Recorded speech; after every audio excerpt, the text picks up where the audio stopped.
Hello, hello, hello. You're welcome to the Live Again series. You're welcome, welcome, welcome. Good evening, good afternoon, good morning from wherever you are watching me from. It's the Live Again series. In here, we help women live again and the men benefits.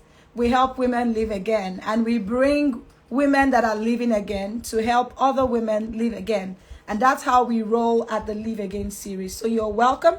You are welcome, welcome, welcome, welcome, welcome, welcome, welcome, welcome. Let me know where you are joining from. Let me know where in the world that you are joining from. I'm in Lagos, Nigeria. That's where I am. I'm in Lagos, Nigeria. So welcome, welcome, welcome. My guest is here, so let me bring her up right away.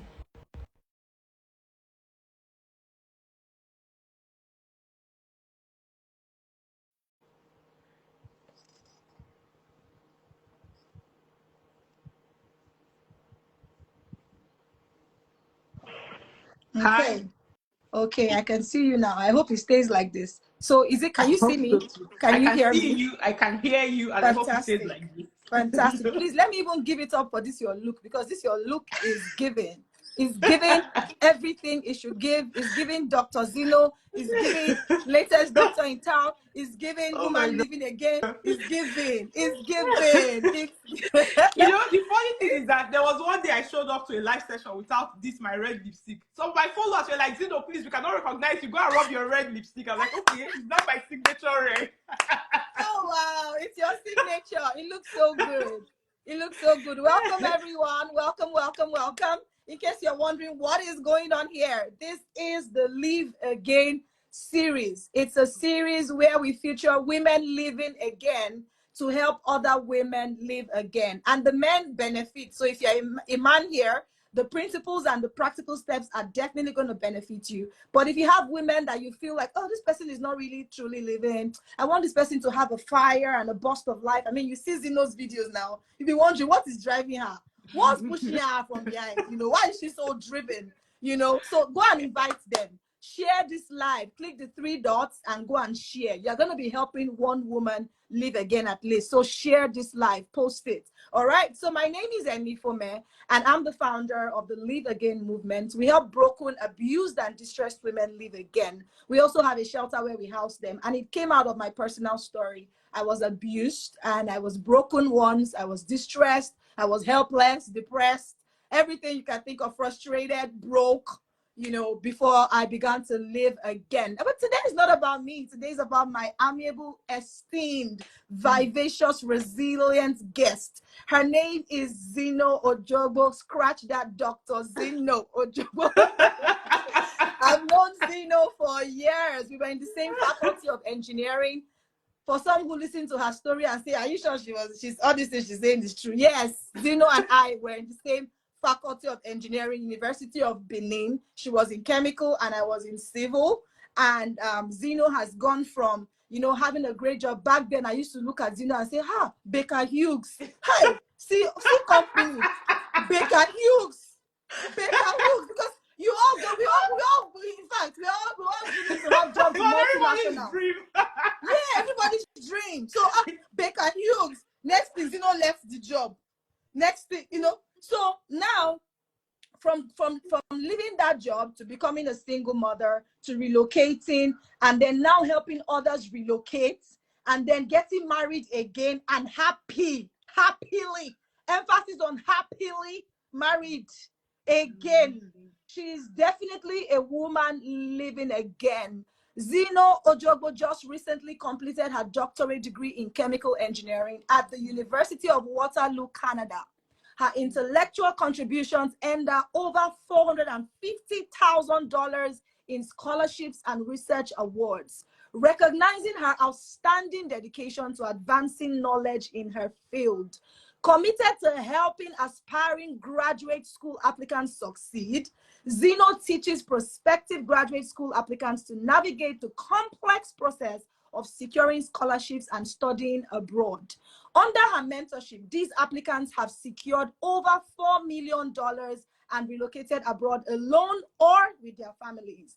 Beyond academia, Zino immerses herself in volunteer work, particularly projects to support Black and racialized communities. She sits on the board of Kind Minds Family Wellness, an organization championing empowerment, education, support, and advocacy for Black individuals while addressing systemic racism.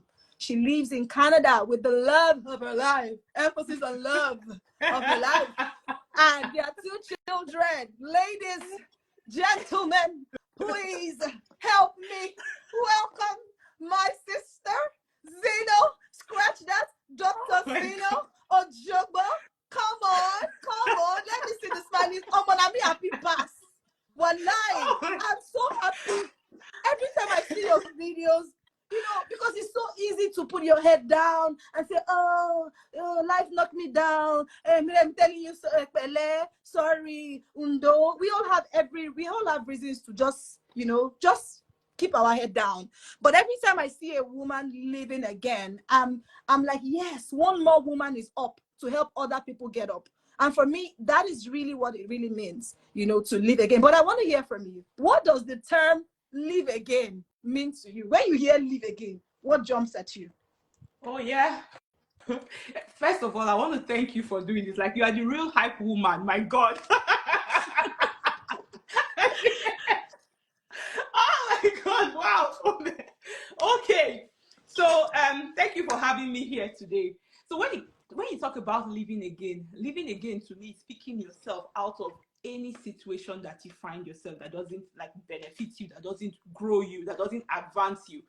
Your ability to be able to pick yourself from that situation and move on from it. That's what it means for you to live again. And you can live again in different instances of your life. It's not only for people that have gone through abuse or something like that. Like for people that have gone through grief, as an example, you choose to live again. People that have lost jobs, you choose to live again. So it could be anything, but basically just picking yourself out of a situation that is not good, that doesn't favor you, that doesn't grow you, and moving, or a situation that knocks you down. Let's use that word, it knocks you down. So you pick yourself from it, and then you can move on. Like when I posted, I finished my PhD thesis, I said it there that, you know, there were lots of tears.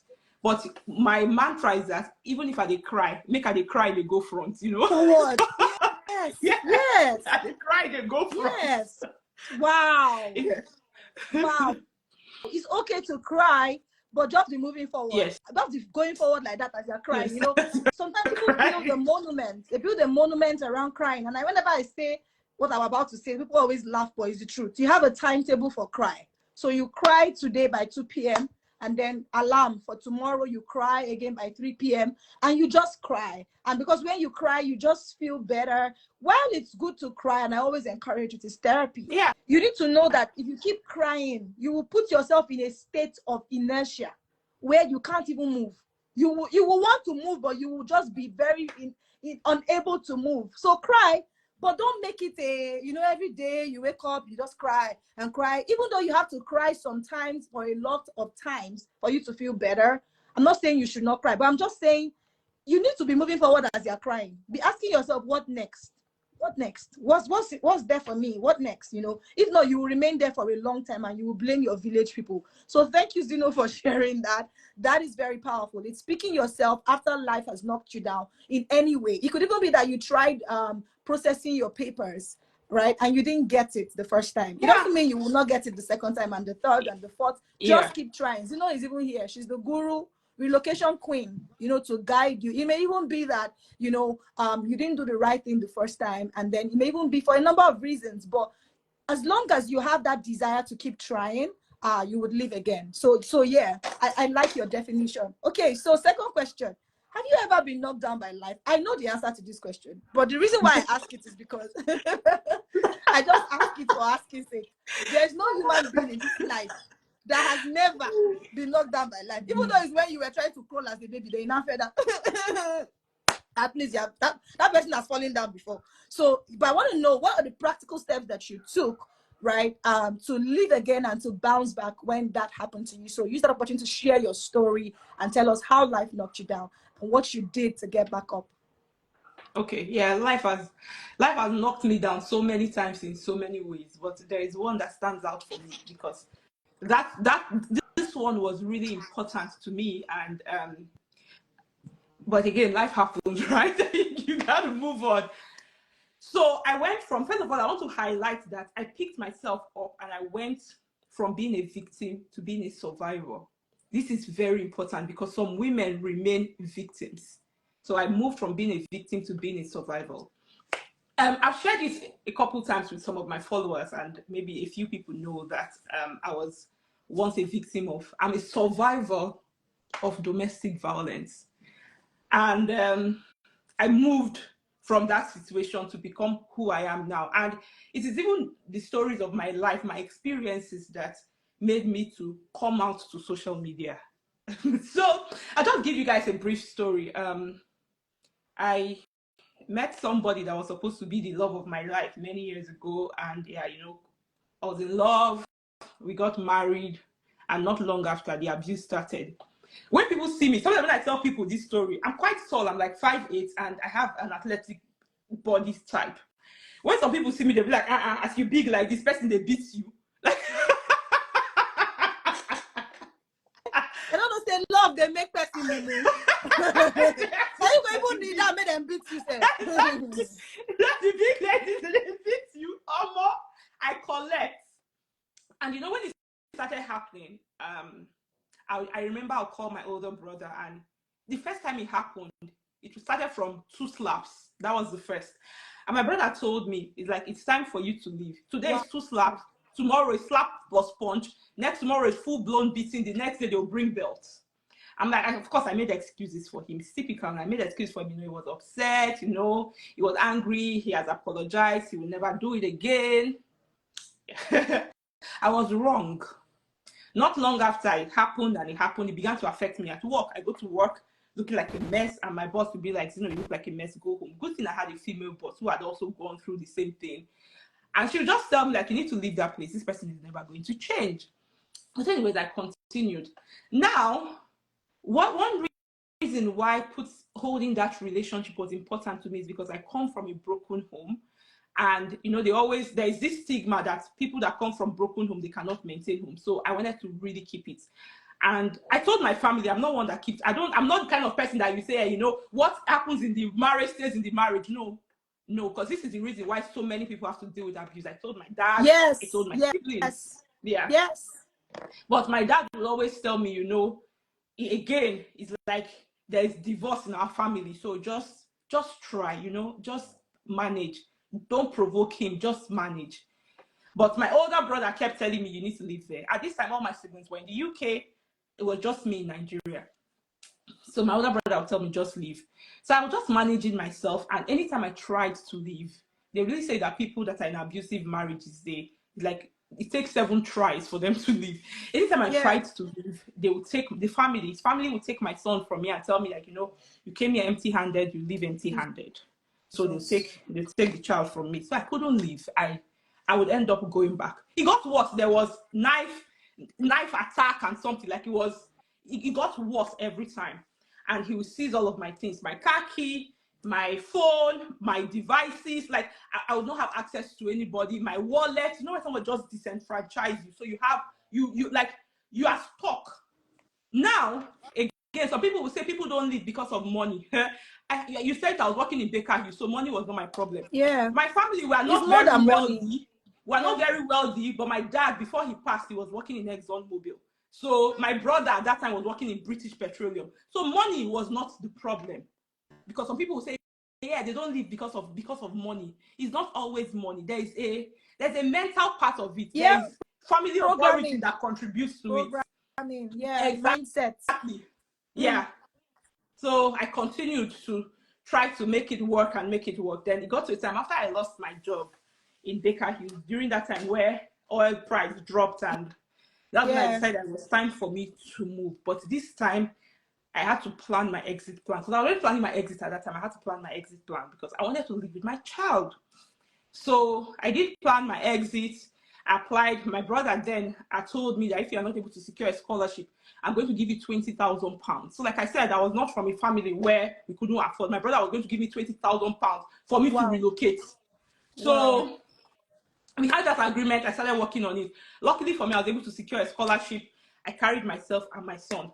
Once I arrived Canada, I'm like, yeah, you know what? I'm not doing again. This marriage is done, you know.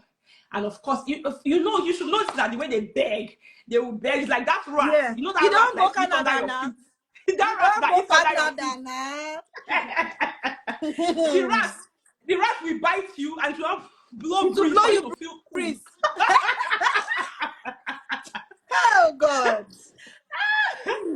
Okay, so this part of my story is where I have really not shared a lot. So I moved to Canada, and of course, it came with begging. At this time, my mind was made up, like, I'm done. But again, he had access to my email, and I forgot to change my email password. He went into my email, took my documents, he applied for a spousal visa, came to Canada. I only found out that he had a visa on my visa after he arrived to Canada. I have not shared this part of the story before. Wow. So, after I came to Canada, of course, it was after he arrived, he let me know he had come. So once he got here, I'm like, you know what? Yeah, the mistake has happened, Everybody came your line, right? Because he would also need me when it's time to apply for PR, except he'll find his way. But, I let it go. But again, family came in. My dad again stepped in that, I promise you in Canada, I cannot beat you there because police, people said all these things. He cannot beat you in Canada. He cannot do these things to you in Canada. All the things he was doing back home, he cannot do it in Canada. So don't worry. So that's how the family intervenes. Forgive. I forgive. By this time, everybody has their period of struggles when they arrive abroad. Yeah. I had 1 year of struggle where I struggled alone in this country. But by this time, everywhere was now soft. I had now got into a place of comfort. So he came, after all the talk back and forth, he finally moved in. Not long after, 2 weeks later, it started again. A leopard can never change his spots. It started again, and this time I will be issuing warning. If you do that, I'm going to call the police. Don't touch me. As if you want to vex, but don't touch me. But it will happen. Sometimes I'll call friends. You guys come and help me, because that's how we're living in an apartment. So I had some friends living. I would grab my phone and call them, come and help me, and then they'll come and help me from choking so I don't die or anything. And then, oh God, now happened that there was one time, so I had this, I call her my big sister. I share a lot on my Instagram. When I came to Canada, I confided in 2 people. The lady who was my neighbor where we were living in an apartment, and there's one lady I met online, and we found out that she was Isoko. So like, okay, yeah, my sister. So we became like family. She's a social worker. So she's the one that was kind of supporting me with the whole psychological thing, helping me to pick up my self-esteem that was dragging on the floor, and she would always tell me that these people don't change. You need to leave this place. She's a survivor too. You don't know how many women survive this until they start talking. Honestly, honestly. So I remember there was one time my cousin and her family came for the weekend. At this time, we had just bought a house with my money, because Baker Hughes paid me a lot of money. So I had some money. We used to buy a house in Canada. He contributed 0 cents. I'm saying this because I'm heading somewhere. Okay, anyway, so on this day, my cousin and family had come. We had done barbecue. It was a jolly good weekend. No shouting, no fighting. In fact, we had even watched movie, me lying down on his body, watching movie. And then it was time to sleep. The kids stayed up late because, of course, it was a public holiday. My son comes into the room. As I comes into the room to tell me he wants to brush his teeth or so. I'm like, yeah, when I'm done showering, you can go brush your teeth. So when I was showering, apparently maybe he went to meet dad. Dad was like, just go and sleep like that. But it was a routine. We're teaching this child, you must brush your teeth in the evening. And I'm trying to explain this thing because to tell you how trivial what caused this issue was.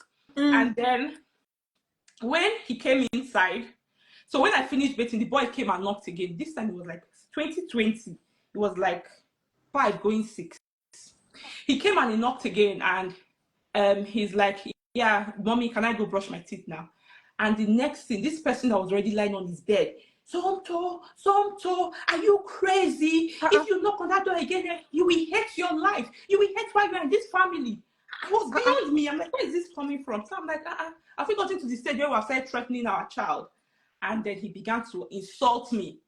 I'm like, you know what? I don't think that you're okay. I was naked. I just come out from the shower. So I tried to put on some clothes. So I turned my back to go to the closet to grab clothes to wear. From that place, I turned my back. I saw myself at the wall. Boom! I hit the wall. As I was struggling, my cousin and her husband ran into the room. Remember, I was naked. So my cousin came inside the room with her husband. The husband had to go back because I was naked. So my cousin now tried to hold him. At this time, he was still attacking me. So she threw some clothes on me so that her husband could come in. So the husband came in and took him out.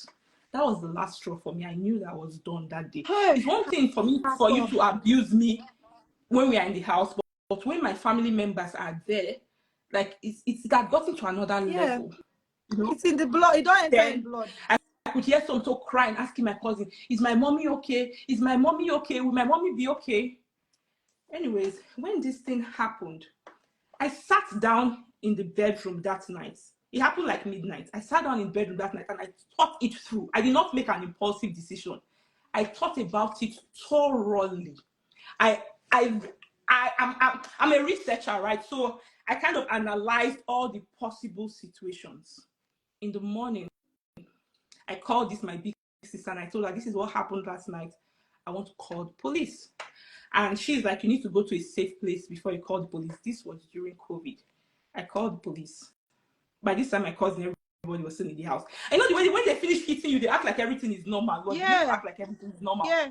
He didn't know that is even abnormal. Yeah, he didn't know that I'd called the police. The police came and they took him out of the house. That was how it ended. But then, then came the shame. My God, you would think that when Nigerians have moved out of Nigeria, they will change. No, United follows them. Within the Nigerian community, which I was a member of, oh my God, all the men, yes, they don't want their wives to associate with me. I used to call police for husband. Even they called me all sorts of names, prostitute, ashawo, man, they your eye. You won't follow man, that's why. Oh my God, just look at her, very loose girl. There's nothing they did not call me.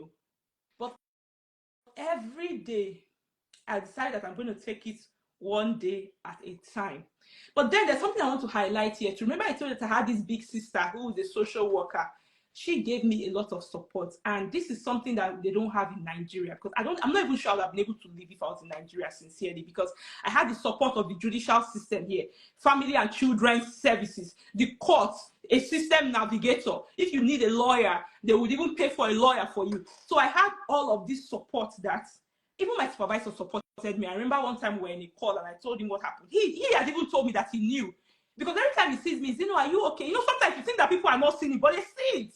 He said, Zino, are you okay? One time I bought a new laptop. I was so excited to show him my new laptop. And I'm like, oh, yeah, my supervisor is a black man. So we are quite close. So he saw my new laptop. Even him congratulated me and yabbed me for my old laptop that was really bad. The following day, I tell him that, you know, my laptop got broken. I'm not able to work today. And he's like, how did your laptop get broken? I'm like, yeah, you know, it was an accident. It just fell. He couldn't understand. So he was telling me, Zino, are you sure? Is there something you want to talk about? Are you sure? I'm like, no, there's nothing. It was him during one of those fights that the laptop broke. So when I finally opened up, I needed support. I had to tell my supervisor, this is the situation I'm in. I was like, yeah, I've known. I've always known. And I was trying to give you opportunity to talk. So you think that these people are seeing it.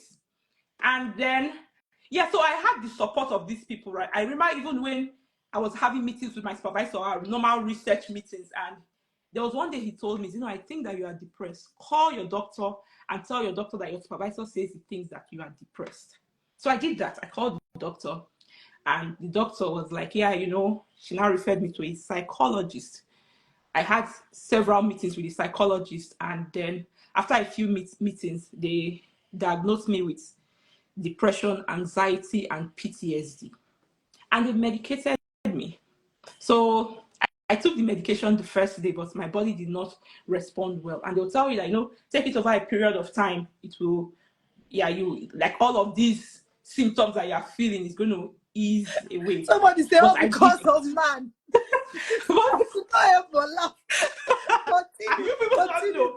Yeah, but I didn't take it. After taking it that first time, I'm like, you know, I need to come out of this by myself. So I went on YouTube to like, what are the natural ways to come out of depression? That they said exercise, take walks. So all those are things that they said you should do. I decided to do all those things and not rely on the pills. So now what I want to highlight here is that coming out of this situation is really not by my power, because I think alone, if I was alone, I probably would have gone back, because most women, they will go back to their abuser. We already know that. So I probably would have gone back. But with the support that I had from the community, the government, so even if I was shamed, I had somebody that was telling me that you are worth something. Like my best friend also, luckily for me, we have been moving countries together, and she lives here in Ontario as well. She moved into my house with her 2 kids to come and stay with me for 2 weeks to support me. And every time I would write in my journal, I allowed her to read it, because there were times I could not express myself in words. So I allowed her to read it so that she could know how I was feeling. And yeah, so over that period of time, getting the help that I needed, I was able to heal. I did. I saw a therapist too for a long period of time. I think almost 2 years even. So yeah, just to get to the point where I moved from being bitter. So another thing that I did too was that during that time I lost a lot of friends. It was the fact that it was during COVID, so you're not seeing people. Then the few friends that you had, they had tagged me, whatever, prostitutes and whatnot. Nobody went to associate with me again. That was when I came on Instagram. So you see that I'm like, okay, if these people don't want to talk to me, there are a lot of people online that you can actually interact with. And people are always asking me questions about studying abroad and relocating abroad. So I came on Instagram and I started talking about relocating abroad and stuff. So that's how I built, from that pain, I built a business. I built a community. Wow. From using the pain that I was feeling at that time. And like things have gotten better from there. Sometimes when you are in an abusive situation, all you are doing with your mental capacity is to firefight your situation. You are not able to think about things that will grow you or to do things that will grow you. So once I left that situation, things changed for me. So people are asking me that, hope the man was deported. He wasn't deported. He's here in Canada. So I applied for his permanent residence for him as my dependent. And after I got in a PR, that's when our marriage crashed. Now, to the part when I said that in Canada, where they'll say, hey, women are gold diggers, they'll split everything 50-50, blah, blah, blah. When a man and a woman separate, that the woman wants to collect his money. It happens both ways. So if it's the woman that has the assets, they will split it 50-50. And that's what happened with me too. So remember I said that my money from Because I put it as down payment to buy a house. The house was sold and the money was split 50-50. So he walked away with over $100,000 for money that you bought, for house that you bought. He's shameless. I hope he watches this. He's shameless. He's shameless. So these are the kind of things that really happen in this situation. But again, there was a time I was so bitter about it, and I was using all of my mental energy to fight to say this man will not collect my money, blah, blah, blah. I remember one time my brother told me, like, Zino, it's time to let go, Zino. You need to let go. If you don't let go, you cannot make progress. Cut your losses, because the more you are fighting this loss, you are spending more money to fight this loss. Your mental capacity used to do other things that will benefit you. You are losing it. You are losing a lot fighting this. Let go of that. But there was something that even happened that made me now realize that, this life, what am I even fighting for? That same year, 2020, my dad passed. Like, my dad, we were close with my dad. My dad taught us a lot of things. He taught us education, the value of education. My dad used to call me every day, even when I don't pick. He will call me. I wake up to prayers. He was a Jehovah's Witness. I will wake up to prayers on my phone from my dad. I remember that day I was doing laundry in the basement when my phone rang and my brother told me Daddy's dead. I screamed, threw my phone on the floor.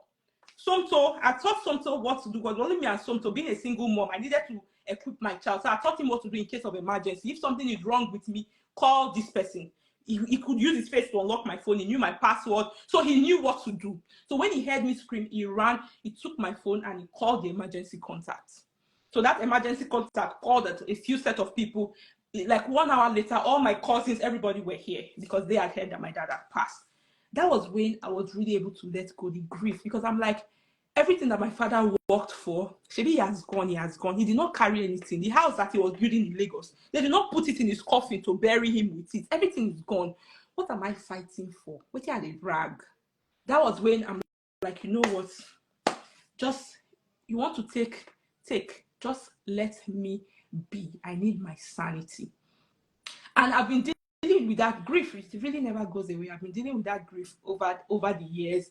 But it released me from that pain that I was feeling. And so, and now I think another thing too is that after my dad passed, it also released me of the disappointment, feeling like I was disappointing my father by saying that I'm going to walk away from this relationship. I think it also released me of that feeling of disappointment as well. So I just let everything go. And I focused on myself. I remember that, okay, my son has one sane parent. That's what I tell myself, and that person is me. I have to be okay for this child. So anytime I was feeling depressed and I felt like shutting the windows and just staying in the dark, I would remember that my son needs one sane parent. I have to be that parent. And I just continued onward in my healing journey, facing my research, facing my business. And before I knew it, things really turned around for me after I left that situation. And I am grateful that I made that one singular Wow. decision to leave Wow. abuse. Wow. When you say things really turned around for you, the truth of the matter is that you put yourself in the position for what was already coming your way to come your way. Because sometimes we are the weapons fashioned against ourselves. And it's not because we want to, it's because life has put us in that point. But we still have the power to take ourselves out of it. I want to highlight something you said. You said, I said to myself, I need to come out of it by myself. You know, decision is powerful.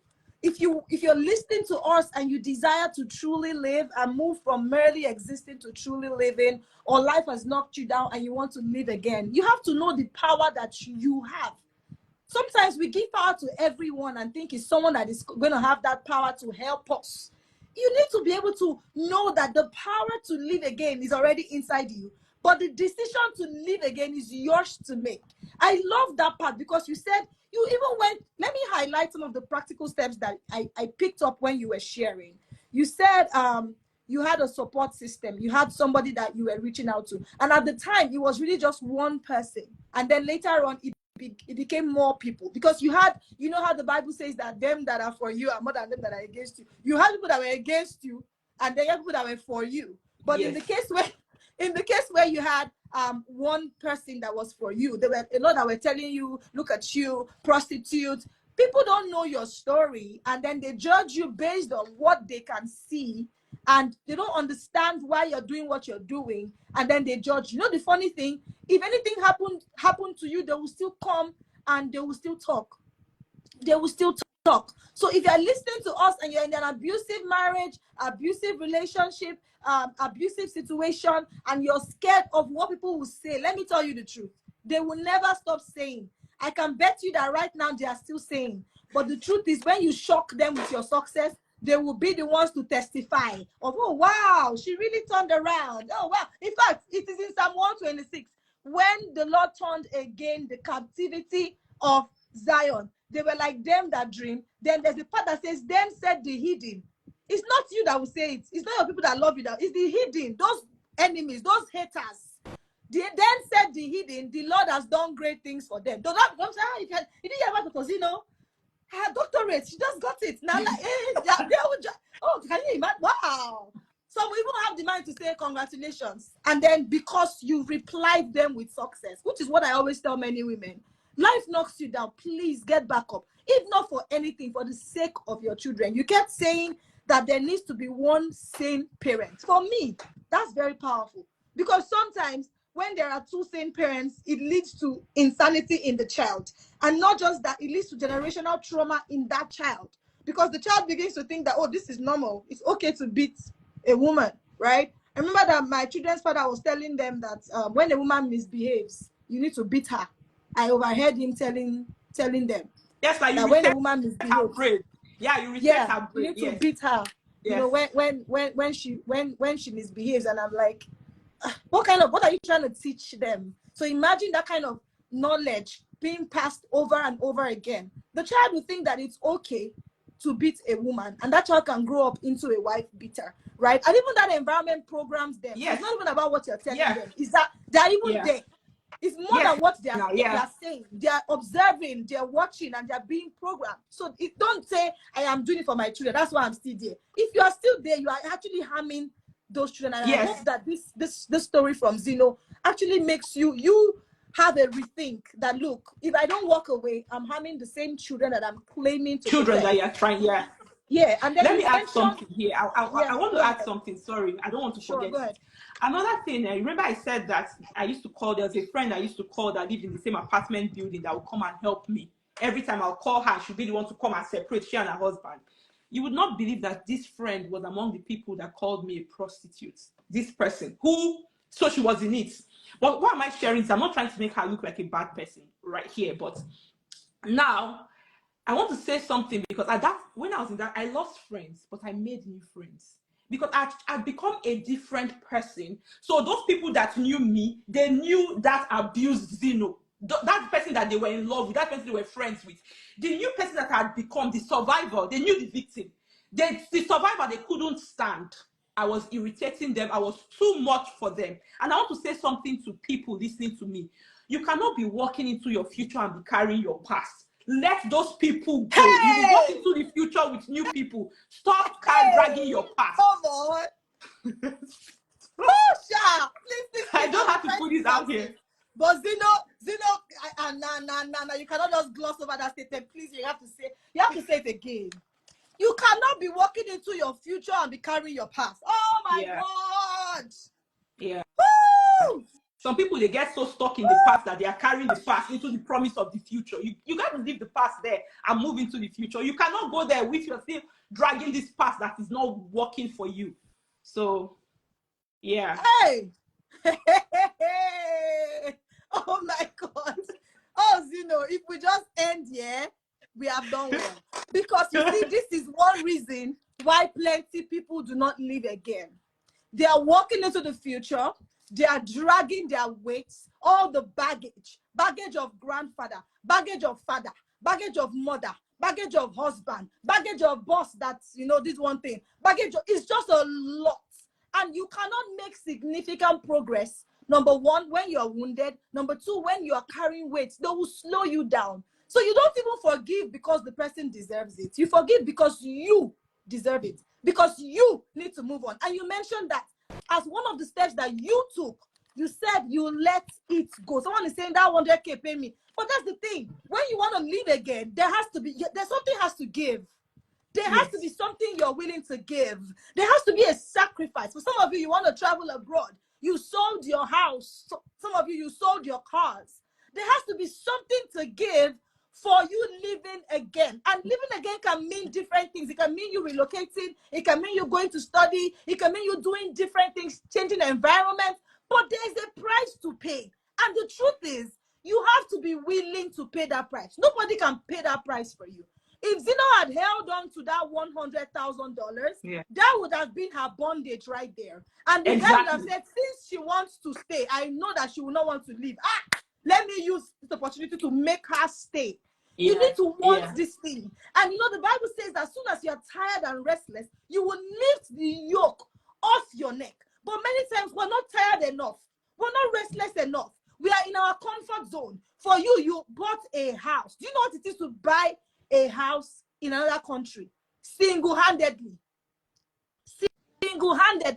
And then somebody is now coming to drag the house. It is enough reason for you to say, you know what?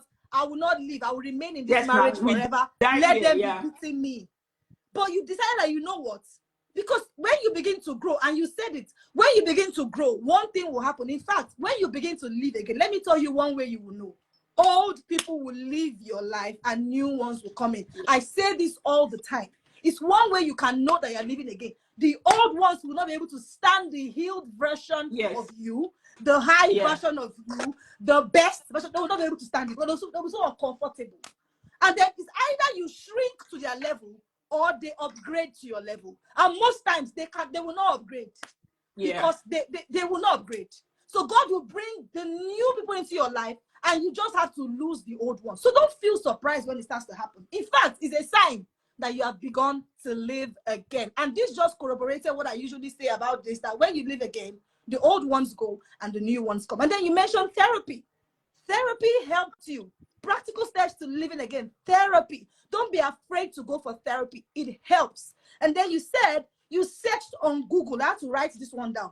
You, Zino, it is you. You used your hand. Many of us, we have smartphones. We have access to laptops, to computers.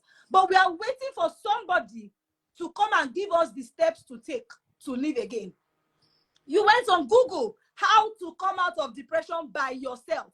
Many times, yeah, someone saying therapy costs though. But guess what? Let me even tell you something. Do you know you can talk to God? That talking to God is therapy. You don't know? That if you sit by yourself and you say, God, today I'm just feeling sad. It's therapy. You are talking. You are, you're allowing God do the work in you, because therapy is you actually releasing yourself. And if you can release yourself to God, God will help you and heal your broken heart until you are able to afford it. And then there are people on Instagram that are doing great work, doing free therapy. Look for them. Yes, someone says, Holy Spirit is my therapist. Yeah, he's the best therapist. When you go to him, he can now even direct you on what to do or who to meet in the physical realm. Because many times when we go and speak to the wrong people, it worsens our situation. So it's who to talk to that's another problem. So when you talk to God first, he now begins to direct you and lead you to the people that you should speak to. And guess what? Even when they burn you and they, like Zino, the person that was now helping her now said she's a prostitute. But guess what?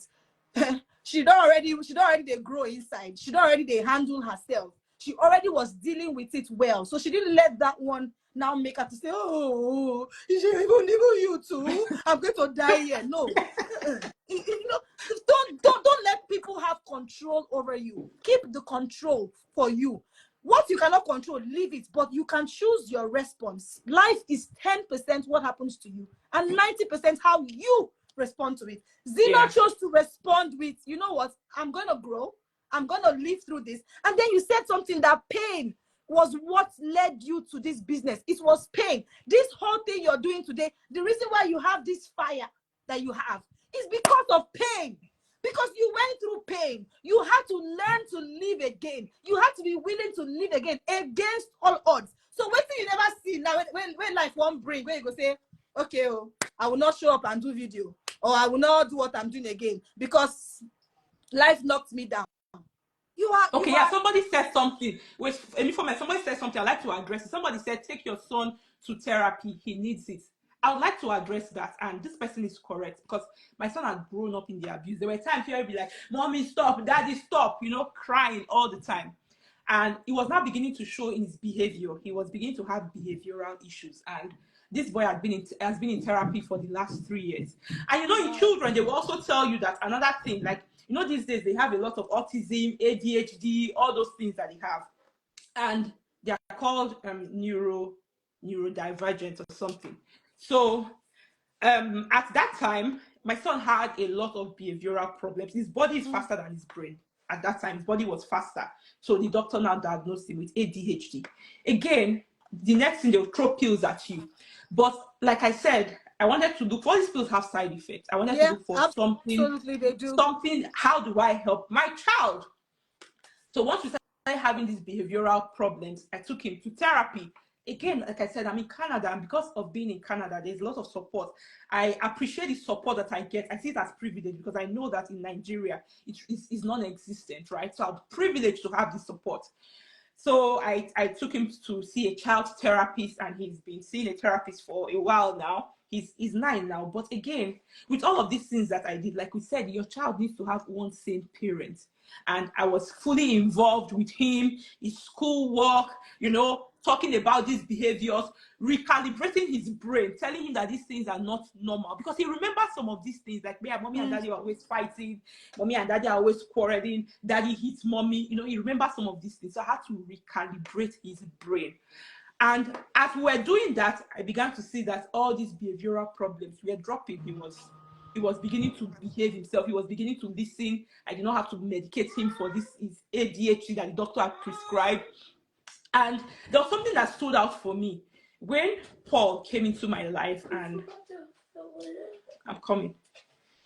coming. So when Paul came into our lives, because I told anybody that was going to be with me, I come as a package. Like, it is me and my son. You are either loving the two of us or none of us. You cannot have one. There's Come no one on, here. come Yes, you on. cannot That's have how it's one. It's supposed to either be. the two of Yes. us or none of us. Yeah. And you cannot make me to choose, because I'll always choose my child. And I remember when I discussed it with him, because I have conversations with my son, like we talk. So when I discussed it with my son, so how would you feel if we have another daddy in our lives? His response was like, Mommy, as long as he will not be fighting with you, I am fine.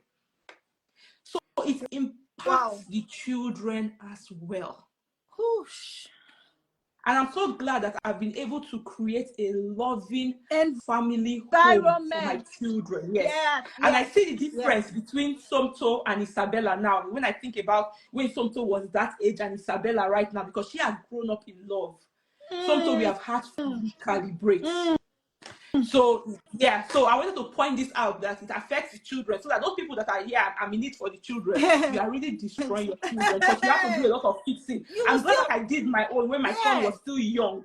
yeah, Yeah, you will still and did not be the grow one up to that will become a now go to the teenager. mountain and be praying for the same children that you are saying Exactly. you want to Yeah. remain there for. Because you know why I'm saying this thing, and I want to corroborate your story. I want to reinforce it. I went through abuse. You know me, I'm a very intelligent person, as in I sharp.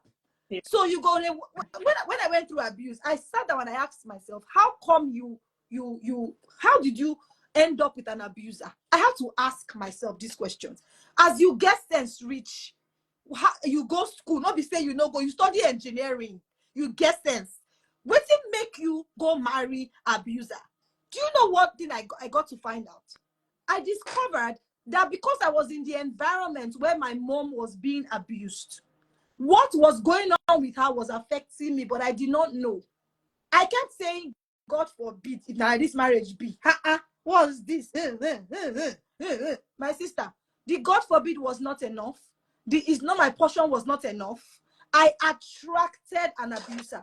All those residues of pain, trauma, bitterness, anger, the things emotions you were suppressing that you could not express properly, they attract this kind of person with similar trauma, or someone that has gone through trauma. It's called trauma bonding. And that So your is trauma why will people attract. that do trauma work, when you come and tell them your trauma, the first place they look is the family of origin. Yes. That is where it originates from. They always Yes. look to the family of origin. Yes. It comes from there.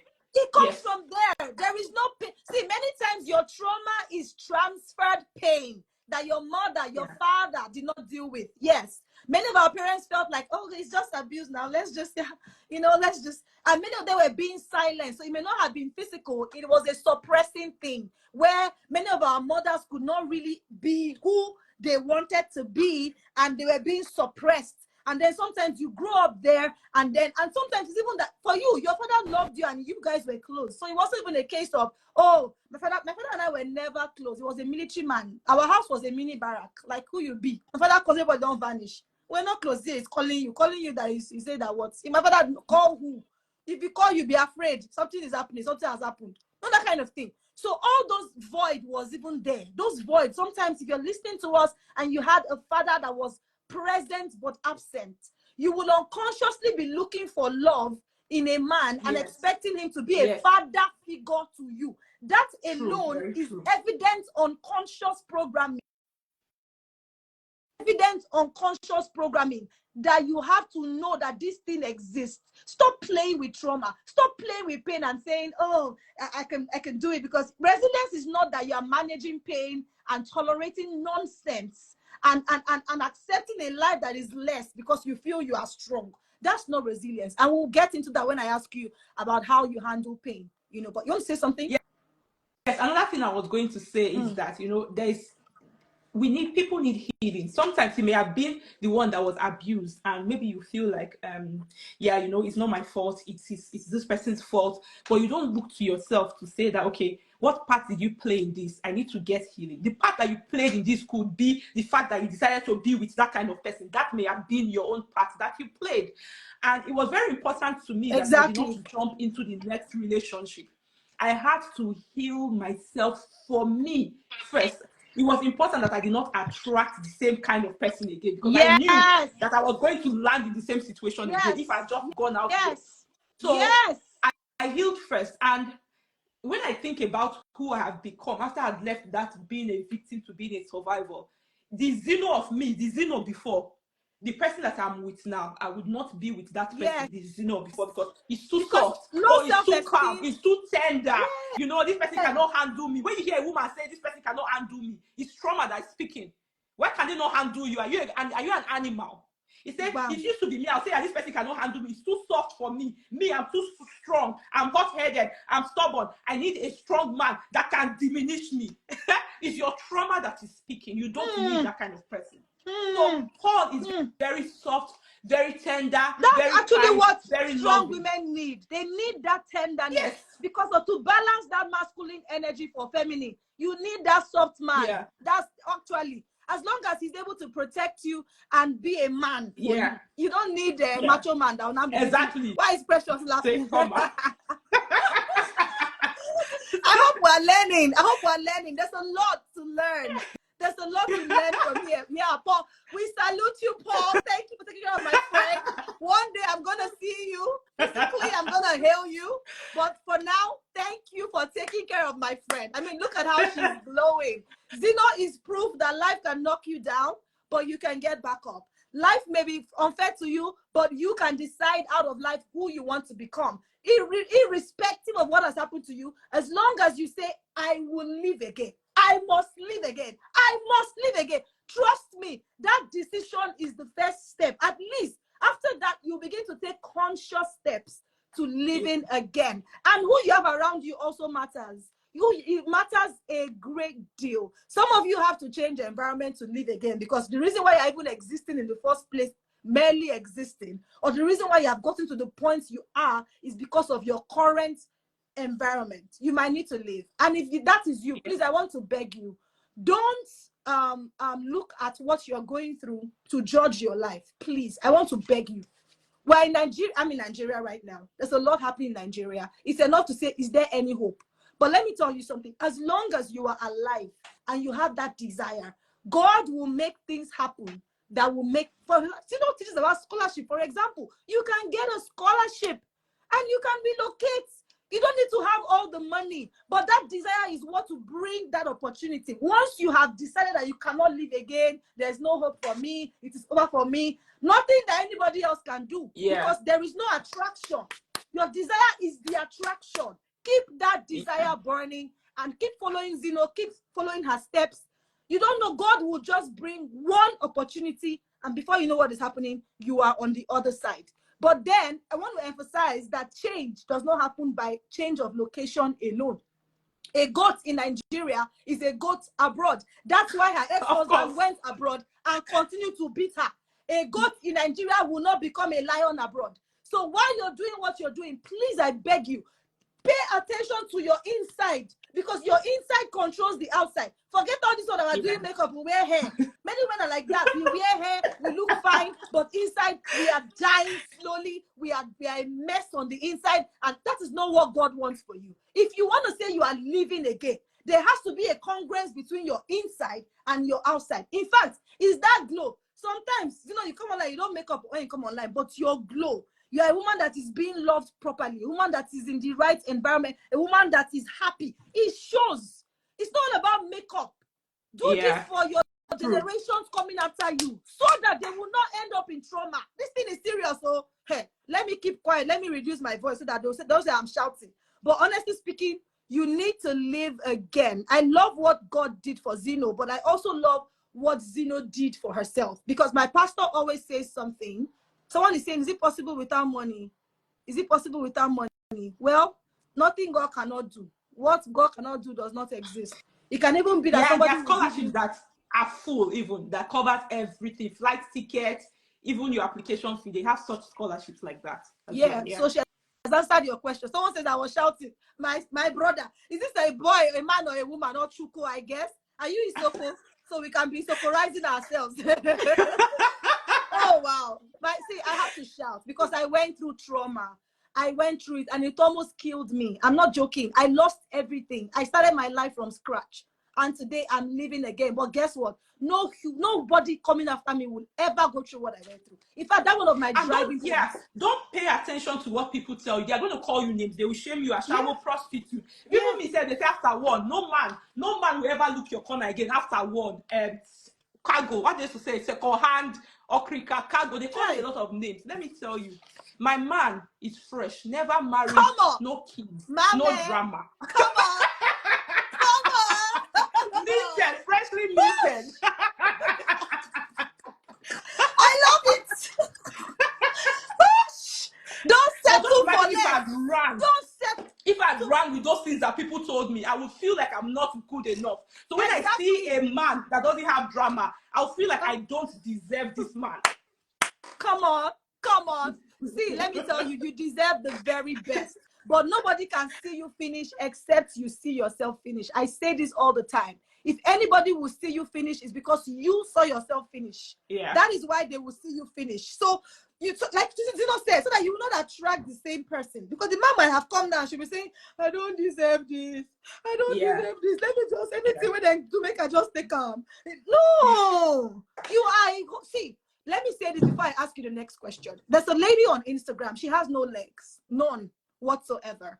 When she was born, she had a problem with her legs, and they had to cut her legs. So she never had legs from when she was knowing herself.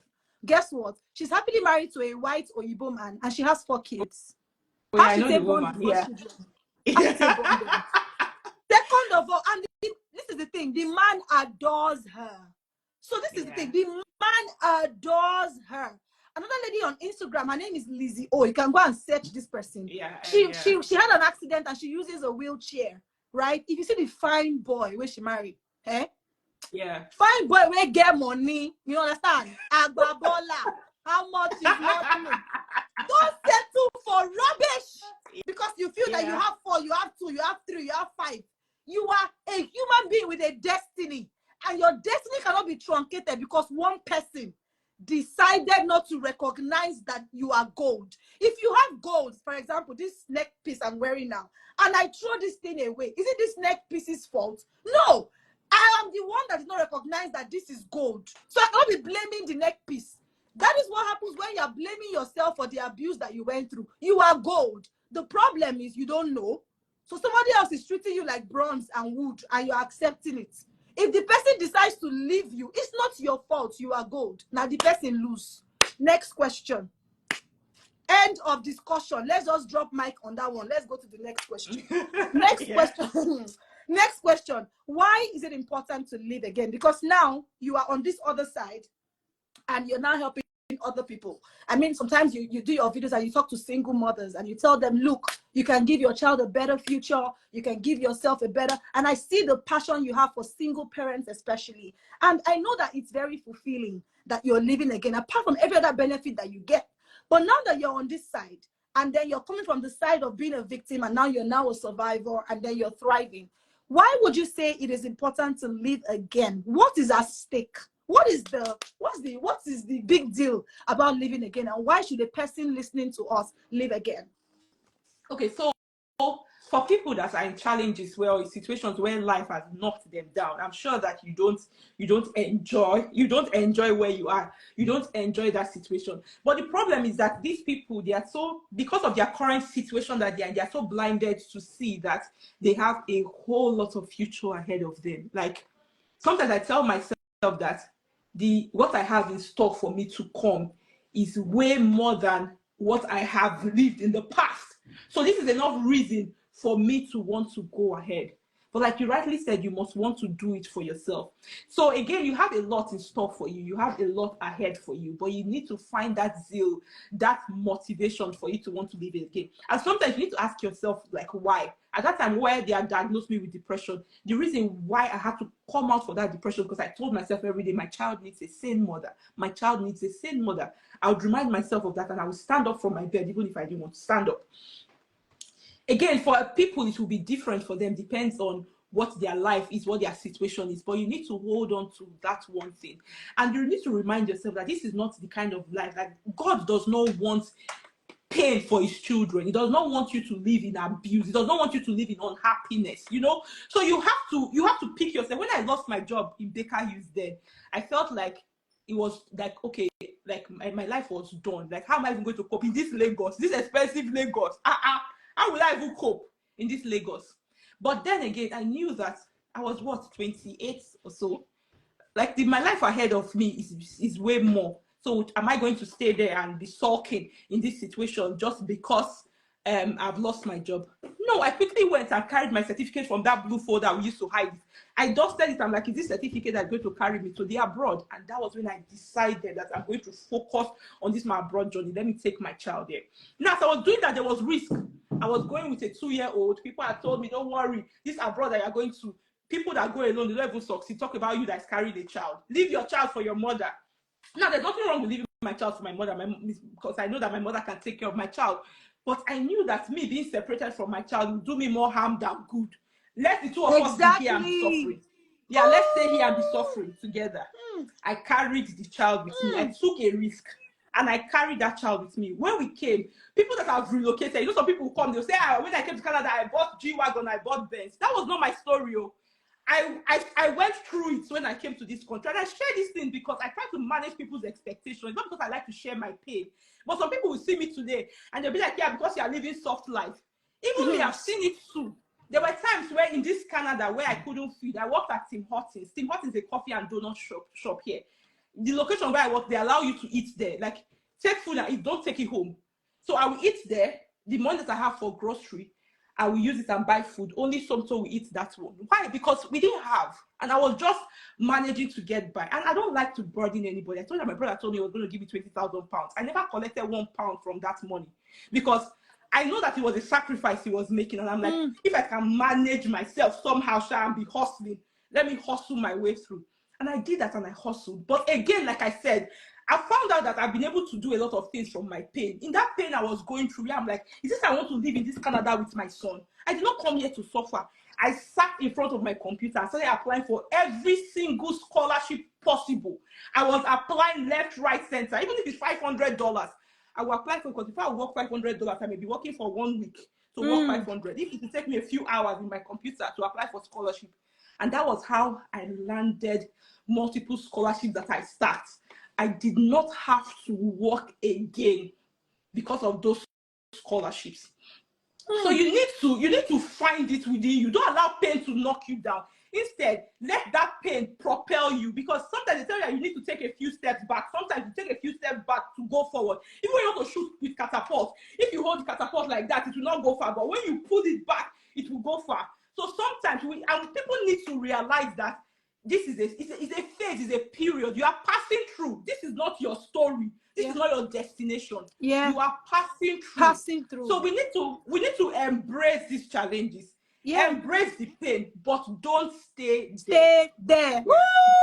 Don't drop stay my there. moment. Oh God, no, this life they sweets me, because I know that there's no human being that would listen to this that will not be inspired to live again. We are not coming to tell you fabu, as they say it in my side in Isoko. It's not fabu. And today I was thinking about that thing, that were they trying to say fable and they say fabu? How did fabu go? Because Isoko are very good with adjectives. I wonder how they get the adjectives that they use. It's full of, it just comes out. And like, which word be that one again? But but the truth is that these are two women that are living again, right? I went from being abused to helping abused women, to the point that today we have a shelter where we house them. I was chatting with someone that is bringing another woman to the shelter tomorrow, like this coming week. She has 3 children and she has found the courage to leave the abusive marriage. So we help them with recovery and healing. How did I go from that? And now I'm doing what I'm doing. I'm even planning an outreach for these women in this same Lagos, Nigeria, that is in millions. The truth of the matter is this, there are lives connected to you, and you have to know this. See, if Zino did not live again, all the people that she shares on her pages as testimonials, right? They would not have ever, maybe she was the connection that they needed to be able to go to Canada or to go abroad. And she picked herself up. At the time she was going through what she was going through, it was all about her getting scholarships. But that thing was a link to other people. But she did not see it. That you don't see something doesn't mean it does not exist. Many times we look at things because see, let me even ask all of us a question. If there is bacteria in your room, will you see it with your natural eyes? No. But if you take a microscope, you will see it. So that you cannot see something doesn't mean that that thing does not exist.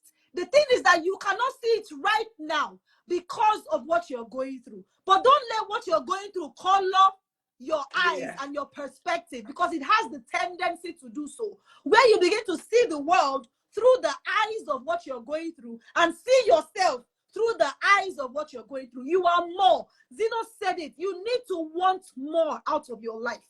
You need to want more. I like when you said something that you told yourself that what you have ahead is more than what you've lost in the past. Please, let me just stay here a bit. Self-talk is one tip I'm going to share with you if you want to live again. Positive self-talk. Because in your head, sometimes there are a lot of voices. And many times it's outside, but many times it's inside that is louder. You have to speak to yourself. I am more than this. I am going somewhere. I will not settle here. There is more to me than what I'm going through. Zino says she kept telling herself, what I have ahead is more. I'm asking you today, what have you been telling yourself? What have you been listening to? Maybe that's why you're still stuck, because you think that there is no hope for you. And then Zino said, she said, it took me being separated from my child would do me more harm than good. Please, if you are listening to me and you're in an abusive marriage, please, I want to beg you, don't leave your children. Please, I beg you in the name of God. If you meet a man that says, drop your child, that man is not good enough for you. I said it. I have said it. Zino, you agree with me, right? That man is not good enough for you, because your child is a part of you. One time I was not with my children. I could not eat. I could not sleep. I was, as in 7 o'clock in the evening. They say, have you not eaten? I said, I'm not eating. Okay. And like, I was losing my mind.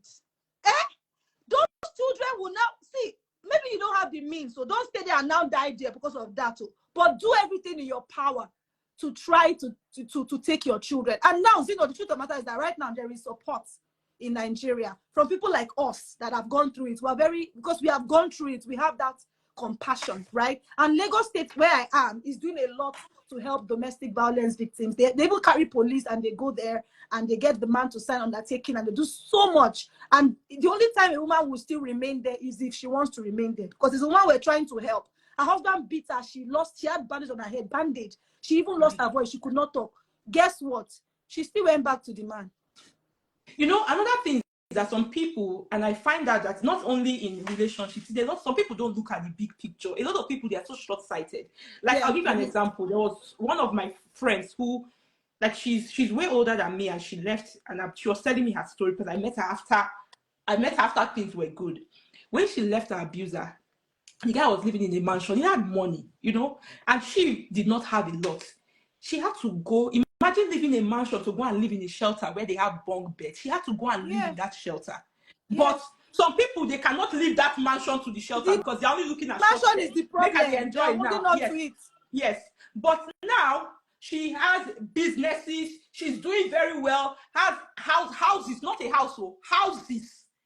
She's a landlord. She's doing very well. So imagine if at that time she has looked at herself as she was at that time. See, looking at herself, say, I don't have money, I don't have anything, I'm going to live in a shelter, can I leave this mansion? This and that is why some people, they don't look at the big picture. But in the big picture, you see that you can be more. This is just a stepping stone you are walking past. Always remember that. Oh my God, can I come there and hug you? Like, honestly, you're making me so happy. Like, my spirit is bubbling with joy, you know, because when you go through the process, you can now share your story with joy, with love, and with compassion. There is more to you than what you're going through. I'm hearing someone saying that religion doesn't support. Yes, that's very correct. Religion, not necessarily that's what God wants, but that religion of you can't leave your marriage, you know, God hates divorce. Let's not even go there. The truth is this, God hates divorce, but God hates murder. Yeah, God hates murder. And if you die because of the man that abused you, that's a wasted death. So don't even bother dying, because they will still tell you that the reason why you died is because you were not submissive. They will find one reason. So there's no need to die for nothing because of an abuser, right? If you don't know what to do, send a message to Zino and tell her I'm being abused. If it's a case that has to do with shelter here in Nigeria, Zino will reach out to me and she will let me know. You can stay in our shelter free of charge. We don't even charge money for it. So there's no excuse again. There are many ways for you to live an abusive marriage. Even if you start a business, we even empower women with business sometimes. Whatever the case is, the decision is yours to make, but decide that decision first, and you will see that everything will line up for you. Okay, next question. How do you handle pain? How do you handle pain? Okay, so I have a huge support system. You know, some people will tell you that, keep your business to yourself. Don't talk about your business. I don't believe in that kind of thing. I believe that you should find a few trusted people that you can share with. Nobody's an island. So I have people in my circle that I trust that support me. So if I'm going through pain, I have people that I can share this pain with. Some of them can help and talk me out of it or provide support. Some people sometimes they just sit in it with you. Like I remember when my father died, my friend sat in it with me. She cried with me. She did not have to do anything. She did not have to be giving me motivational talk. She was in it with me, and I felt the love. I felt supported. I felt her hugging me all the time, even when because she was in it with me. And I also do this with my children as well. Sometimes when my son is throwing a tantrum and he's upset, I'm not here to come and say, don't do this, do that, offer advice. I am in it with him, just so that he knows that I care about him. That's I powerful. care that. Yeah, so I have people that are in it with me. I'm not in alone. It. Yes, I'm they're not in it alone. with me. I'm I not also write. alone. I pray. I am not like a prayer warrior, but I pray. I know that God comes through. I believe in God. I believe in Jesus Christ. And I pray. I know that God comes through. When I go on my knees and I tell God, and I'm not the kind of person that must find a time, find a situation, I talk. I don't need to say that I must go inside my closet to pray first. So I pray, I talk. I have a very supportive family. My siblings and I, we are very close. And they support me. To do therapy, I go to do therapy. I acknowledge the pain. Some people will say, especially I find this among the Christian folks, they don't want to acknowledge the thing because they believe that they are speaking in faith. A lot of them. Yes. They'll be So doing I audition acknowledge for it. God. They'll be doing Yes. audition that they have it all Yeah. figured out. So I acknowledge it. And most importantly, I tell people, get help. In fact, if somebody comes to tell me and say, let's do this thing, but keep it secret. It just, it triggers me. Once you come and tell me to keep something secret, and say, let's do this thing and do so, let's go here and do it, but don't tell anybody, just keep it secret. It's a big trigger for me. Like, why should it be so secret? What are we doing that is so secret? I would not even want to do it. So, it's good to have a support system. I hear some people say that, I'm a one-man ranger. I don't do friends. You are missing out. You are missing out on a lot. You are missing out. Just go and look for the right relationships for yourself. People that align with you in terms of your values, in terms of your plan. Make sure that you people align. It's not just anybody you find on the street. It may be difficult to find that person, but if you find that person, you need to hold on to that person. So get support, get help. Don't be doing audition. I know that some people say that Black people, they don't do therapy. If you can find this, have sometimes somebody that you should talk to that will listen to you and not judge you. You need that kind of person in your life, and this is what I find that has helped me. And you don't always have to address things now.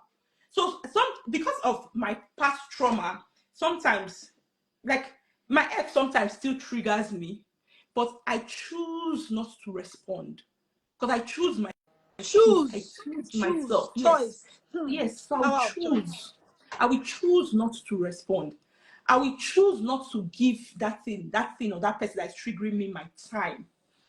I have to make these conscious choices. Sometimes it is painful, but I have to remind myself that I am choosing myself while I am doing this. So I always tell people, always try to have a support system. Everybody needs that. Almost, this is powerful because, I always say something that you will not just live again once, because life will not knock you down once. You would need to live again, again, and again. And you need those systems put in place to sustain. So it's one thing to live again. It's another thing entirely to sustain your live again journey. Because sometimes the people that trigger you are still there. That's the truth. They are still there. Because while you're growing, many times they are not. That's the truth. They are not, because a lot of narcissists, which is actually the predominant spectrum for people that abuse women, because God did not create anybody to control anybody. We were told to control the earth and the things in the earth. By the time a human being wants to control you, that human being is already narcissistic in nature. So narcissism is not something that is changed like that, because narcissists believe that they are not the problem. And until you accept your responsibility for why you are the way you are, there is no change that will happen, because you have to accept that, okay, my parents could have raised me like this, but I have a choice to make to become. It's like nature and nurture. Okay, this is my nature. I talk anyhow, I behave anyhow, but who do I want to become going forward? And what can I begin to do to become that person? These are questions that you ask for you to live again. But many narcissists are not interested in asking that question. So you have to protect yourself. And one way to do that is to have the right people around you. I like when you said she was in it with me, because being present is more important. It's not about how many hours. It's the quality of the person, the quality of the time the person spends with you, and the quality of the person. You might not have 500 people around you, even if it is one. Yeah. So people, they're like an army, just one person.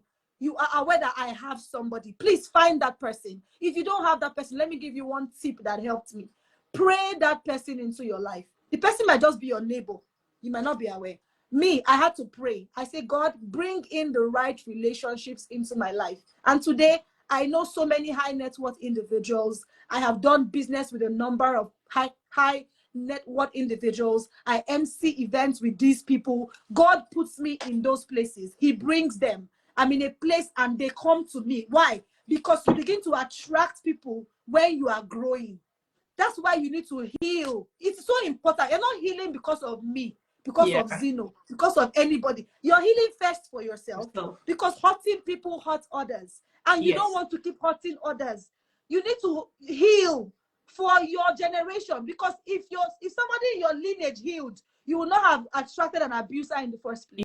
So you have to do it for those coming after you. It's so important and it's so critical. Thank you so much for sharing that. We're wrapping up now. I have just very few questions left to ask you. And the next one is, what would you say to your 10-year-old self? I'm imagining Zino in a 10-year-old. The fire don't get. What would you say to your 10-year-old self?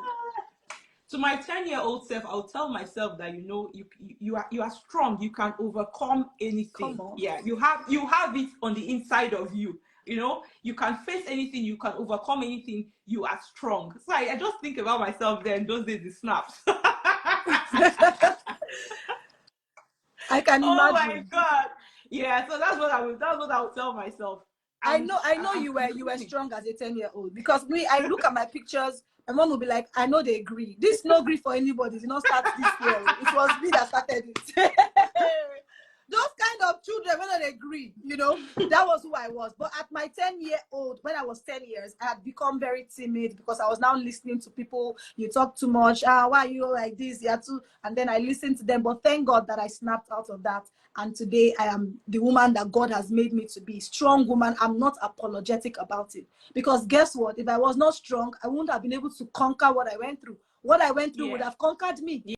So don't start apologizing because you're strong. Zino is strong. She went through what she went through. And today she has taken that lemon and she has made it sweet, cold lemonade. Oh my goodness.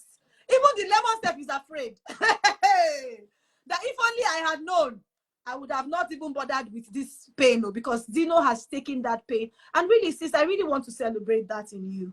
Because you see, I feel like sometimes women don't tell women, you are doing great, you are doing good. And I'm telling you publicly, it's easy for us to come out and say, oh, she's abroad. Like I heard on time people talking about, you marry Oyibo now. That's why you have PR. And I was like, you guys, you don't even know the least of it.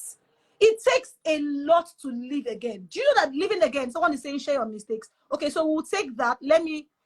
I'll go back to that. Living again is challenging. Zino, do you agree that living again? Yes, it is, yeah. And sustaining it is actually challenging. So any woman that you see that is living again, trust me, she is doing that against all odds. It's not rosy 100%. Yeah, it's the why that keeps us going. Knowing that those coming after us will not go through what we went through, and we are creating a positive legacy for them, is enough to keep anyone going. So before I go to my next question, let's take this question by someone saying, Zino, can you share the mistakes you think you made in your marriage that you think contributed to the breakup? Would you want to take that, or you don't want to take that? Yeah, sure, yeah. Okay. Yeah. So first of all, the first mistake that I made was even being in that situation. Like being in that marriage in the first place was a huge mistake.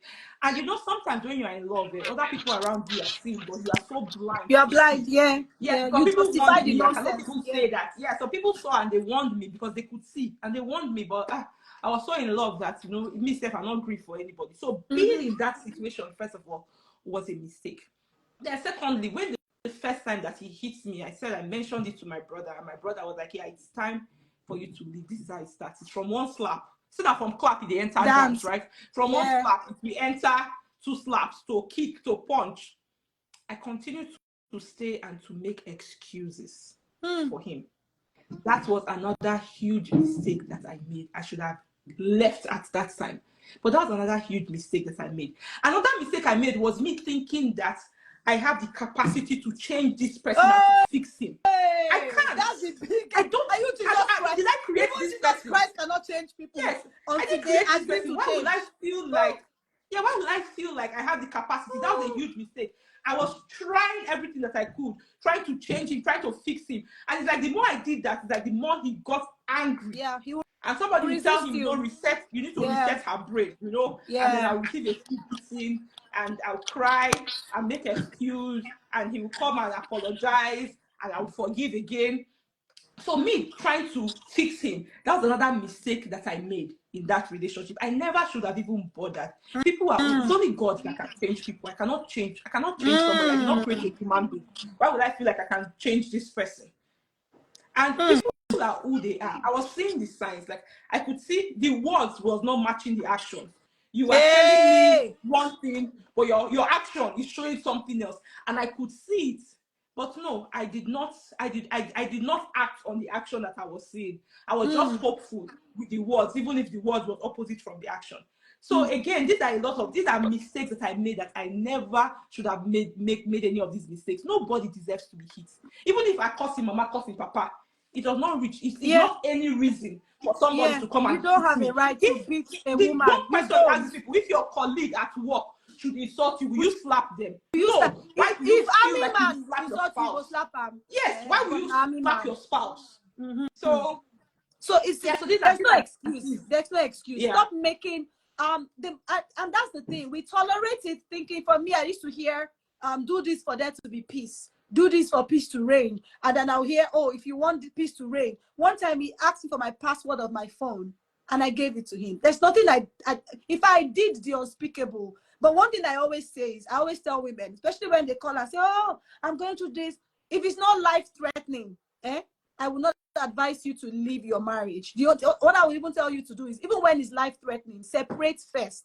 Don't be so quick to move straight to divorce, because sometimes you don't even see the full picture. You can act on your emotion, right? But if it's life-threatening, don't even explain anything. Understand that thing, your marriage, you have to do your best to save your marriage. You know why? When the marriage packs up, or if it packs up, those voices will come. You should have done this. You should have done this. Coulda, woulda, shoulda. Coulda, woulda, shoulda. Those voices sometimes are enough to cause you to almost lose your mind. So when you have done your best, right, you can now respond back to those voices and say, I did my best. And then you can sustain your decision. That's why people go back. They keep going back because they feel like, oh, I need to do something else. Let me do something else too. Now, like Zino said, you cannot change the person. I can see someone saying something. Why would you and your spouse not have each other's passwords? The marriage, trust me, you don't know the half of it. You don't know the half of it. times. I'm sure there are more people that don't have passwords than people that do. Honestly, yeah. Yeah. Because when you're married to an abuser, you'll be keeping your own evidence. You don't need your abuser to be seeing your evidence. Let me share that tip for you. Yes, if you are with an abuser, let me advise you now. Go and start keeping the evidence. While you are praying for him to change, he is planning strategy. They are very smart people. Stop deceiving yourself. While you are praying, keep evidence. I'm telling you, I'm shouting now. Let me shout. I know somebody who was in like, in fact, she's still in it. She was in an abusive marriage and she's still in it. But at least now there's no physical abuse because they separated for a while. But I know that there's no physical abuse right now. But, there's still all the other forms of abuse. And there was one picture she sent me the last time, or that was long ago though, where the person had hit her, the picture of her face. I am still saving that evidence for her for the day she will help lose. her. Because I'm like, I don't know if she still has it, but I'm guarding that evidence. Like, I'm like, because these men can lie. They can lie that you will now be. The people look at you like you're all right. Like they beat you. I beat her. I've never hit a woman in my life. So while you're praying for the man to change, let me beg you, please keep evidence. And when you get to that point where you have to start gathering evidence, this is a sign that this is not working. Yeah, where you have to start. Everybody's gathering their evidence. It's not working. Exactly. Stop deceiving yourself. And for the person that asked me why I had a password, I just had a password because I felt like having a password because his own phone is like prison. You cannot break into it. So I'm like, okay, since you have password, let me have my own. What I'm trying to say, there was nothing I was hiding. In fact, I gave him the password last. He did not see anything. Because some of these women, when they are doing their own, they just wonder why you are there. So they think that you're also doing something. Thank you. Exactly. Yes. So they want to say, I gave him the password last night. But what I'm trying to say is that even the password is not the problem. After the password, he still asks for something I should do. There's always something you need to do to keep the marriage, while they are willing to do nothing. Nothing, exactly. Yes, nothing. Do you understand? Yeah. So how much will you give? What is now left is when it's now your blood that is left. And guess what? After you draw your blood and give your blood, they will say the blood is not red enough. There's the way the blood needs to be thick. It's not thick, so it's not worth it. I'm serious. They will never stop. And you are not their problem. Let me say it again. You are not the problem of the abuser. Stop taking the blame.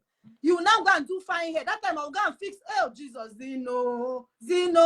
I didn't used to fix before. I say, this person likes fixing. Let me go and fix. I fix. He like long hair. Make I go. Nobody buy the long hair. Now me go steal my money, buy the long hair because he like long hair. I don't used to wear bomb shorts. You know me now. Good girl, everything. I went to go and buy bomb shorts. I will now stay on the extent of the door. When he comes in, hello, with my bomb shorts. I will go and spray perfume because I want to smell nice. See, my sister, if you like dance, Justin Ambari. Oh, Justin Ambari. You are not the person's problem. Hey. I wish I can now surprise you. Me said I almost bleached because this person said, okay, I like you almost bleached. Can you imagine? You like yellow girls? Oh Jesus. Esther bleach. He bleach. He come down. Then he come back. Hey. God, I beg. Hey. Oh God. See, we can laugh about it now because we have healed. I became so skinny. My dad now called me one day, like, why do you look so skinny? I had to slim down because, okay, there was one slim girl in the picture. I'm like, okay, maybe if I'm slim, maybe it go change. Okay, let me slim down. My dad saw me. He's like, what's going on? Why are you so skinny? Are you okay? Are you sick? I said, no, I'm losing weight. All this, there's nothing you can do to please these people, really. It's not you. It's not you. It's not you. The problem. Yeah. It's not you. Yeah. If you like, I say, even if you die on the day of your death, I know one man now. He dey cry. My neighbor, I never forget. This man was crying during wakekeeping. Meanwhile, he gets side chick or where they there before. As the woman died, the next week, that side chick moved into the house. We shocked, all of us shocked. I am not lying. God is my witness. 1 week, the side chick moved into the house. This man was crying. See, let me tell you the truth. Don't die because of a man. It is not worth it. Jesus Christ has died for you. Take some There photos. remaineth no more Sorry. sacrifice. Please don't sacrifice yourself because of one man that is beating you, that wants to kill you. You deserve better. Even if you don't want to marry again, just separate for your sanity and for the sake of your children, if you have any, and for those coming after you. Guess what? They will celebrate you. The world may not understand what's going on, but just want to say, thank God that she broke a negative pattern. They will celebrate you. Let me go to the next question. I don't want to ask that question. I already know the answer. I beg. Would you describe yourself as a resilient woman? Everybody knows that Zino is resilient. There is no see. You know what? I'm not agree. For the sake of asking, would you describe yourself as a resilient woman, and why? Oh yeah, you know, when I defended my PhD thesis last week, and I told them, yeah, my supervisor work. He's a black man, we're close. So we talk about families in addition to research. And when I finished, he called me like, Zino, can you come to my office? By then, he had already sent email to everybody. He helped me congratulate the latest new minted Dr. Zino, you know? And I saw him smiling. And of course, he's a man. He asked me, can I give you a hug? And of course, I'm like, yeah, and he hugged me. And it was like, wow, Zino, I am so proud of you that you finished this PhD and you graduated. Many people in your shoes would never have graduated. They would have given up. And I told him, so many times I wanted to give up, but I would tell myself, Zino, don't give up today. Don't quit today. Quit tomorrow. You know why? Tomorrow never comes. When tomorrow comes, I will tell myself I'll do it tomorrow. Tomorrow Zino, never too much comes. sense. Wisdom. Tomorrow never comes. Tomorrow never comes. Tomorrow is really a function of what you do today. Yeah. Oh, wow. So really, that tomorrow never came, and that's how I graduated. So I am bendable. I would say that I am bendable. Yeah, because you can bend, but you will not break. You need to know that. You can bend, but you will not break. You will not break. Don't be thinking that you will break. You will not break. At the end of the day, every woman was created with stretchability and bounce back ability. Because if you can give birth and you have that tendency to stretch your womb, your stomach, and come back, it just shows you that you actually have what it takes to go through that thing and come out stronger. The only problem is that you look at yourself as small and you think that you are not capable. I want to use this opportunity to invite every woman listening to me, right? I'm having a Live Again outreach happening this month. I think it's how many days now? What's today? 11. The next 16 days to come. It's in Lagos, Nigeria. So apologies for those I'm not in Lagos. It is for Lagos people. Apologies to you if you are not in Lagos, right? But it's a holistic outreach that is targeted to holistic well-being. Because sometimes we heal spiritually, we don't heal emotionally. We heal mentally, we don't heal financially. There's a lot. You need to deal with every aspect, and that's what we're doing. If you have a broken relationship with God, we're fixing that. If you feel like, oh, I'm finding it difficult to forgive, I'm carrying weights of bitterness, we're dealing with that. If you feel like, oh, I have mental strongholds and mindsets I need to let go, we're dealing with that. If you feel like I've lost my self-esteem, we're dealing with that. And if you need money, like you need a business grant, we're giving out 100K to 20 women. We're also teaching you how to use what you have in your hand.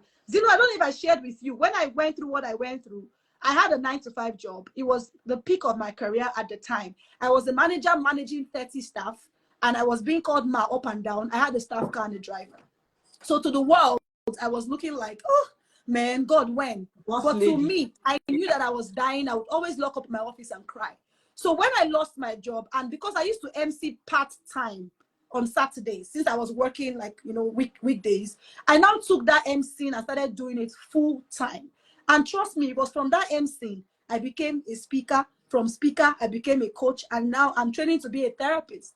And I just keep building and learning because I need to help more people. So what do I need to learn to help these people? I just learn it. What if I did not take that MC? So we're teaching many women that come on how to leverage what you have in your hand, because you always have something in your hand.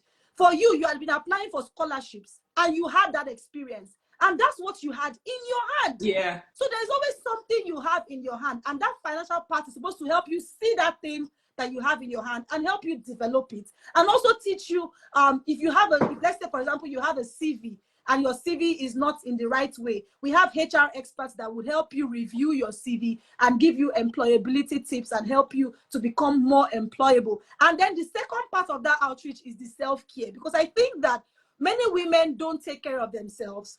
but they take care of everybody else. So we're having a free massage therapy with Oriki. Oriki is sponsoring 40 women on a free massage therapy. And then we're having makeovers, we're having hairstyling, makeup, and then fashion styling. You know why we're doing this? We want women to have a free photo shoot. And here's why. You know, when you now begin to live again, or when you are about to, okay, let me share this story very quickly. My father passed, and after 1 week, my mother started looking very old after 1 week. And I want to announce that what's going on with you? She said, my husband, he has died. I'm like, is that why life is not over now? Look at you, you've already become old all of a sudden in 1 week. So that period, I was going for my own photo shoot, my brand photo shoot. Do you know what I did? I took her along. You know what my goal was? I want her to see that she's still beautiful. I want her to see that because life knocked you down doesn't mean that you're dead. And then after the makeup artist finished making her up, hey, and she saw herself, she said, hey, let me be this. And it gave her hope. So that's where I got that idea that we're going to have a free photo shoot. Let these women see themselves differently. It's easy to talk to them, but when they can see their own picture, that, oh, I'm fine, no, life is not over for me. And they have that picture to keep looking at it and saying, I can live again. I will continue to live again. And that's why we're doing that. And we also have free legal counsel. Our lawyers will be there to give free legal advice. It's a full package, free medical screening. In fact, after I called the DJ, I was like, DJ, how far? Come with music. We're going to dance. We're going to, it's a free program, completely free of charge. The only thing you have to do is to register, and you can register at www.liveagain.com.ng/outreach or on my bio. Trust me, if you have been struggling to live again, what you need is somebody or people, women that have done it, that can help you. And that's why Zino and I did this Live Again series. It wasn't because of us. It was because we kept counseling, I kept pushing, and Zino kept saying, okay, we will do this thing. And today we're here, not because of the fact I want to just come and show you our faces or do IG live. It's because we recognize that when we went through what we went through, if we had the kind of support, as in there's a level of support. Zino had to leave Nigeria and she gained some of that support in Canada. But at the time where she left, at the time where I was going through what I was going through, I remember the day I slept on the balcony. I don't know if I've shared this with you, Zino. I slept on the balcony. And that day, my auntie said, Abego, you cannot sleep in my house. So before they will say that I'm the reason why that you now want to sleep in my house, I had an aunt that was living in that same estate. So I could have slept in her house. But guess what? She said, you can't sleep in my house. And I don't blame her because she didn't want to be dragged into whatever, right? So I slept on the balcony. In my father's house, I did not sleep on the balcony. Imagine, I slept on the balcony. So, and that is where the whole shelter idea came out from that. So women are going through these things and they don't have anywhere to stay. So where would they go to? Do you understand? So we're doing this because we want women to live again. Because we understand that when you don't live again, it affects your children. It affects everything connected to you. There is no zeal to life. You will not even feel like even doing anything. And it can affect everything about you. So please, I don't know what to say again beyond it is time to live again. I don't know whether I carry loudspeaker and be shouting it because I feel like many women are sleeping. You know, sincerely, it pains me when a woman looks at her life and says, there's nothing more to me because a man said he's not doing again. And that's what these abusers want. They want you to feel worthless. You are not worthless. You are not. You have life in front of you. What is in front of you is more than what happened to you. The problem is you are focusing on the thing that happened to you. Can you just look at the big picture? You cannot rise above the past if you don't have a glimpse of your future. So try to deliberately make friends with the right people that make you leave your comfort zone. Go out of your comfort zone. Go out. Take yourself out. Go to places. Who is eligible to attend? All women, no matter your age or size. It's not for men. It's for only women. Sorry, men. Sorry. But it's for only women. Because women are incubators. See, if you give a woman a seed, she will make it a nation. I'm not saying that men cannot do it, but that is the same energy that we also bring to merely existing. When a woman is existing, there's nothing you can do. She will remain in that state for God knows, sometimes 50 years, 40 years, 30 years, 20 years, 10 years, 2 years, 5 years. It is time to live again. I don't want to talk much because I've spoken a lot. Yeah. But I want to say something. Zino, what are your last words? Right? For a woman who has heard us or a man who has benefited from this conversation, but is struggling to, in fact, they've heard all these things. Sometimes they've even heard their pastor say it, speakers have said it, but they find themselves struggling. It's like, when somebody is in a cocoon, I want to come out, but I'm not able to. I'm trying my best, but I don't even have this zeal sometimes. What would you say to that person that is merely existing and finding it difficult to live again? Say something to that person, any words of encouragement, anything that comes to your mind or spirit, even if it's a prayer, anything. Say that to that person as we close. Okay, yeah. So what I'll have to say to you is that you have it inside of you. You have what it takes to leave that situation. You have it inside of you to live again. And it's not going to be linear. There'll be bumps in the road. Yes, it's not, because some people just think that they will just go from point A to point B. It's not linear. It's a journey. So there'll be bumps in the road. Recognize those bumps. But as they cry, they go front. Just keep moving.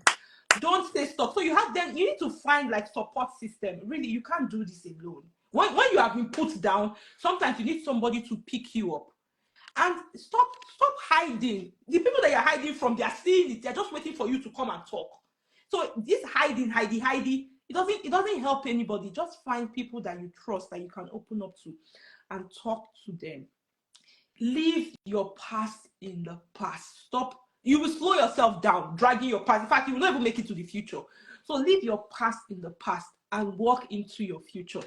You have everything that it takes. It may be difficult to find, may be difficult for you to see, but you need to trust yourself that you have it, and then you can pick yourself and keep moving.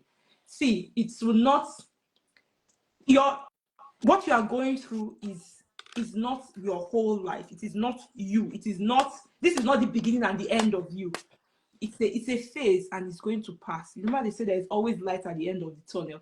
The only thing is that many people, they give up when they are in that mess. Don't give up inside the mess. If you give up inside the mess, you will just remain in the mess. You are not enjoying the mess. You now give up, then you are stuck in the mess. Don't give up in the mess. Keep going, and you come out of the mess. I just hope that everybody finds it within themselves. And if you are a religious person, you are Muslim, Christian, whatever religion you practice, you need to pray. Sometimes even just talking about it, talking to God about it, you're just talking, it lifts this burden off you. It makes you to be a bit freer, So whatever religion you practice, talk to your God. It's helpful. Talk to your God. Oh my goodness, Zino, I can't wait for the day we are going to see physically again. Because that day, people, they say this one a vibe. That day, they're going to ask who be these two people. Because the truth of the matter is this, we have each other. Don't think that you don't have someone. Don't think that, if someone has burnt you or hurt you, please let me tell you something. That's just one person. The whole world is full of billions of people.